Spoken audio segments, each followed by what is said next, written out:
Hello everyone, you're watching Let's Talk About Prepping. I'm Tyler, your host, and in this video I'm going to throw some thoughts out to you concerning food storage.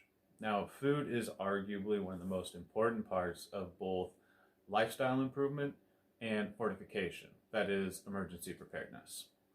Now, whether we're talking about increasing food prices, or an actual food crisis, or just trying to restyle your lifestyle to be more economically efficient and better for your health and future, food and what we buy and how we keep it and what we plan to do with it in the future is one of the most important factors.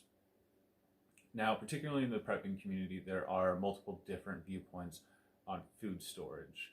And largely, this comes down to two factors. One, the exposure that people have had to concepts about food storage while in the online community. And two, their current eating habits. Now, it may seem pretty obvious and maybe not an important part of life, but everybody has different food habits. And largely, this is influenced by how we've grown up and how we've ended up preferring things as we've become adults. But myself and multiple other members in this community believe that one of the most sustainable and efficient practices for food is making your own food. Now, this stands to reason. It's always cheaper to buy the ingredients and make it for yourself, unless you literally are making so much money with all of your time that is a waste of time and money. But most of us are not, and most of us will benefit greatly from buying the food ingredients that we need for the food that we want to cook, cooking it for ourselves, and saving that time and money from going out and all those other things.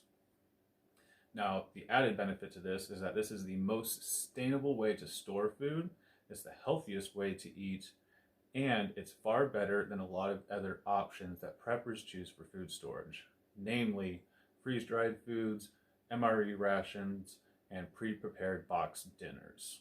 Now, why do I say this? Firstly, there is the obvious cost benefit. If you buy rice dinners, you're going to be spending a lot of money on packaging and spices and minute ingredients that really are not adding much to the product, but which add a lot of cost over just buying in bulk. Now, I know buying in bulk is boring, and no one really wants to be eating out of bulk food. At least that's what people think.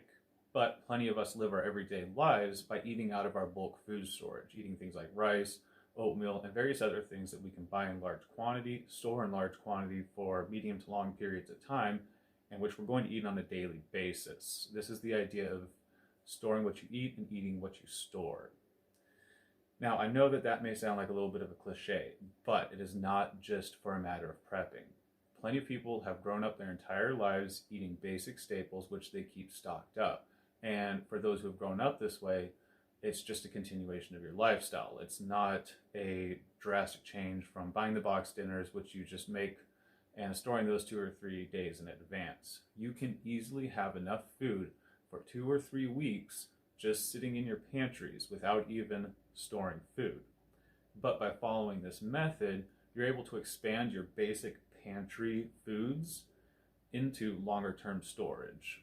And this is much better than having special foods that you've stored away and don't touch for years at a time, except if there's an emergency. And it's better for multiple reasons.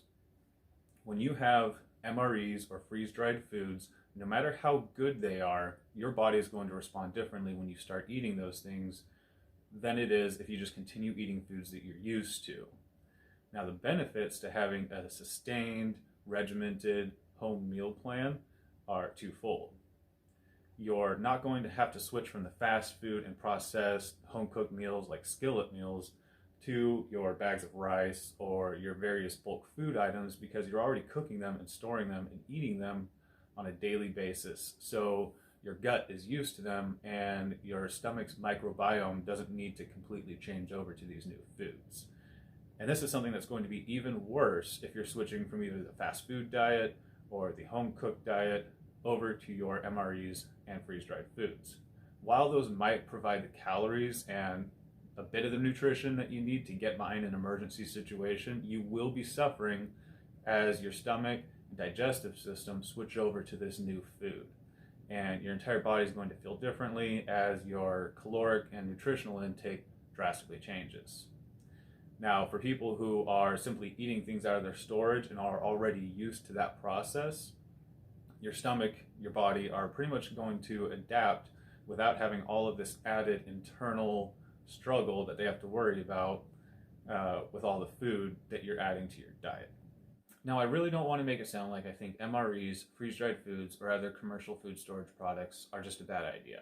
In fact, I believe that in a lot of circumstances, they have a lot of benefits over bulk food storage and home-cooked meal plans.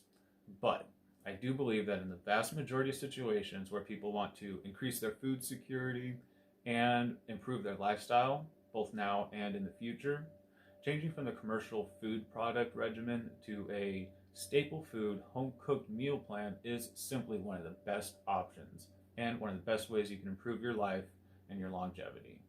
Anyways, I'd love to hear your thoughts in the comment section down below. This is definitely a conversation that we're going to continue, as I do believe that food is hands down the most important topic for lifestyle and future preparedness.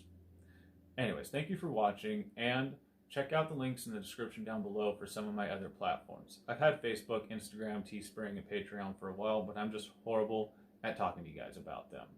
Now, they're not too fleshed out, but it's something I'm working on lately, and I'd appreciate help from you guys if you want to help build some community and help make Let's Talk About Prepping a growing and thriving entity of its own, which is one of my long-term goals, to make this a beneficial project for everybody.